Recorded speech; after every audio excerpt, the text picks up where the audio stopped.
Printing. In the 2nd century, making paper from wood pulp or rags was developed in China. And eventually, the means to make it spread to Europe. In the 13th century, it was available as a very much cheaper alternative to vellum. That was made from the careful preparation of animal skins. Printing using wood blocks had been in use since the 3rd century in China. And in the 11th century, the idea of movable type was also developed in China.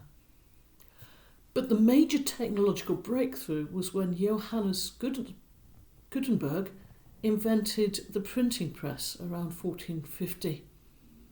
In 1455, the Gutenberg Bible was printed, a version of the Vulgate, and 45 copies of that survive to today. In far less time than a Bible could be copied out, hundreds of copies could be made. What impact do you think that had on society?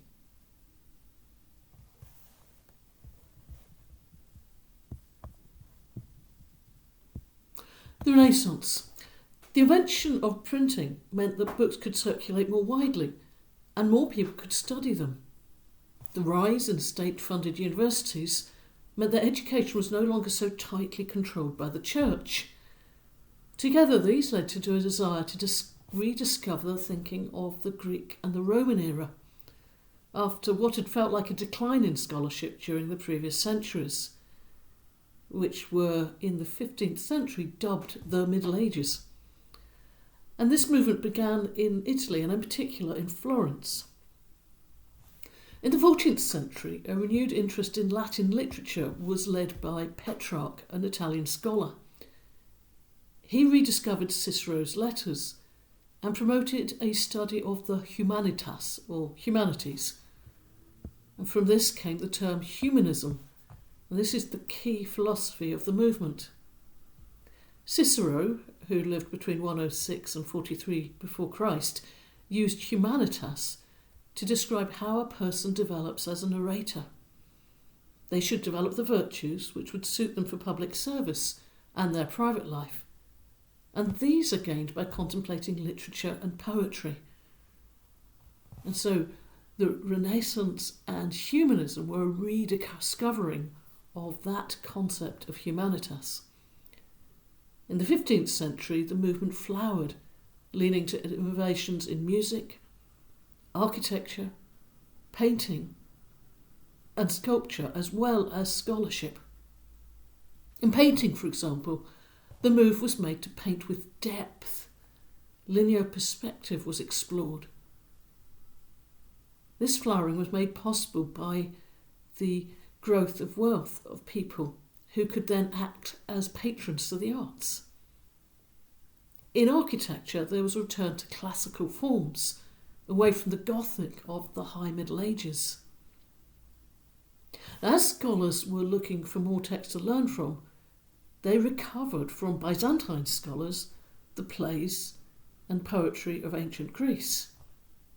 To read these, Greek needed to be learnt and understood, and so of course there was now a foundation for rereading the New Testament in the original language in which it had been written. Erasmus, a Dutch scholar, produced a copy of the New Testament in the original Greek of 1514, with a translation, his translation rather than the Vulgate, of it into Latin alongside it. Theology of grace in the late medieval church. In the Vulgate, when the angel Gabriel comes to Mary, he says to her, in the Latin translation, "Hail Mary, full of grace." That translation fitted well with an idea of grace that had been built up during the late medieval church. Grace, in that mind, was something you could quantify. And so Mary was full of grace. Others of us might be less full of grace. But to be acceptable to God, we needed to be full of grace. How were you going to get from being someone with a bit of grace to being full of grace and therefore acceptable to God and able to go into heaven. You can see how this idea sits alongside that of purgatory. And so the church looked round at the things it was already doing, the things which were accepted as the means of grace. Now they become things whereby you can do them and your grace tank will fill up, if you will. So going to Holy Communion is not so much about your experience of prayer and personally coming close to God, or even about being part of a community which is being held together by the fact you're sharing common worship. The thinking becomes much more towards you as an individual topping up your grace tank. If, as you go to communion, you experience that moment where the bread and the wine become God, become Jesus, the second person of the Trinity, you are in the presence of God and you gain grace. It's not surprising that the idea of going to receive the bread, or at the very least just experience it being raised up as the body of Christ, became something you wanted to do as much as you could. And so for some, the idea of going to Mass daily, not just so that they could have an experience of God, but so that their grace tank could be filled up, grew.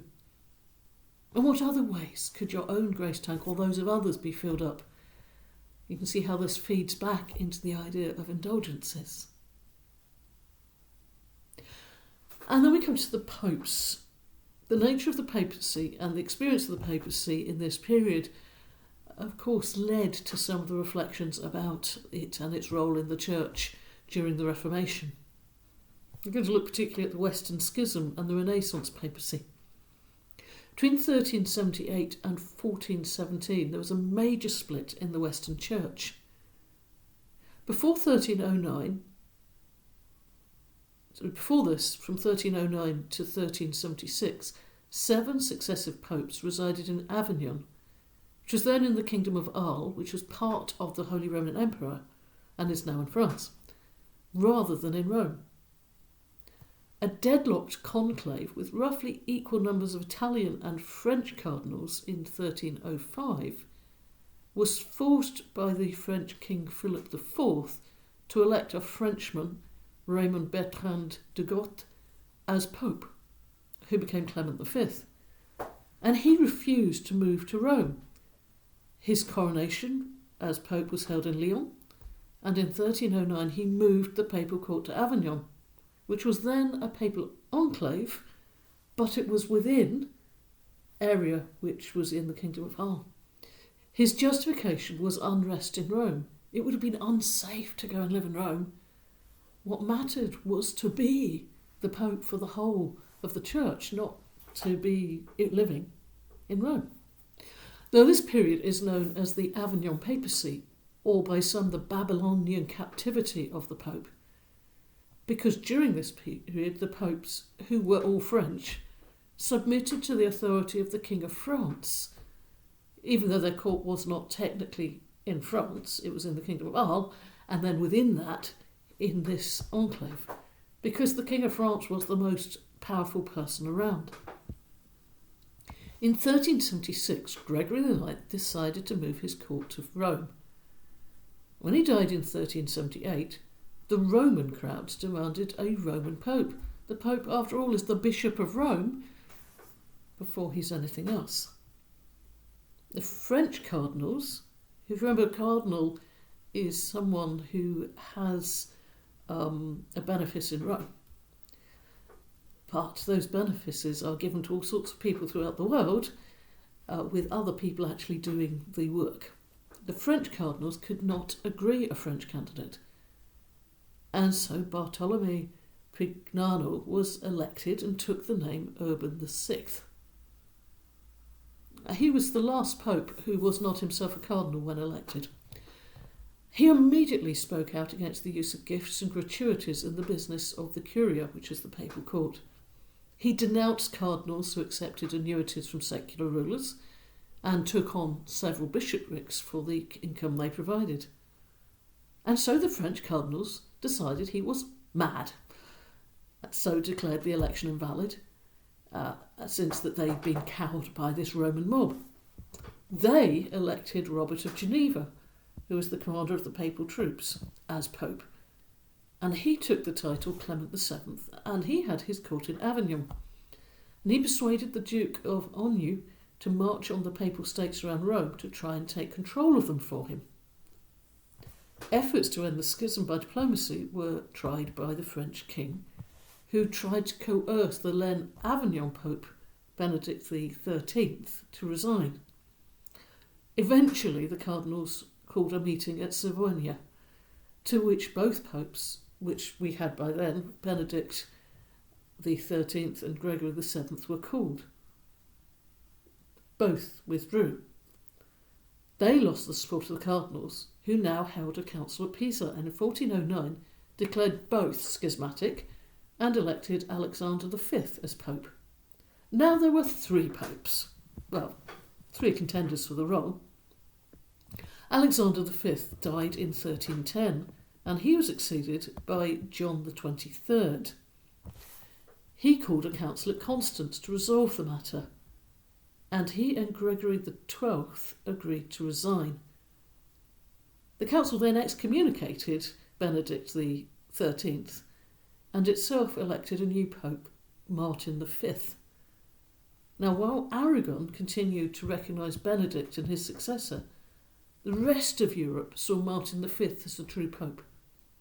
When Benedict died, his successor gave up in 1429, finally resigned, finally ending the claims of the line of Avignon, which were quickly deemed to be anti-popes. You might have noticed in the middle there I spoke about John XXIII, and you might say, hang on a minute, wasn't John XXIII a 20th century pope? Indeed, but because John XXIII was gracious and humble, he called that council, he resigned and accepted that in effect he'd never been pope, and so the number was still available. The Roman line of popes continued, elected by the College of Cardinals, and these included nephews of the current pope and representatives of powerful families of Europe. The papal states came to be very much like a nation-state, and the popes took part in the politics of the time, through war and diplomacy. They also grew wealthy, for as well as the income of their papal states, there were church taxes, and from the time of Leo X, who was from 1513 to 1521, the selling of ecclesiastical offices was expanded, and so was the selling of indulgences. This income was used to fund the rebuilding of St. Peter's Basilica in Rome. On his election, Leo X is reputed to have said, "Since God has given us the papacy, let us enjoy it."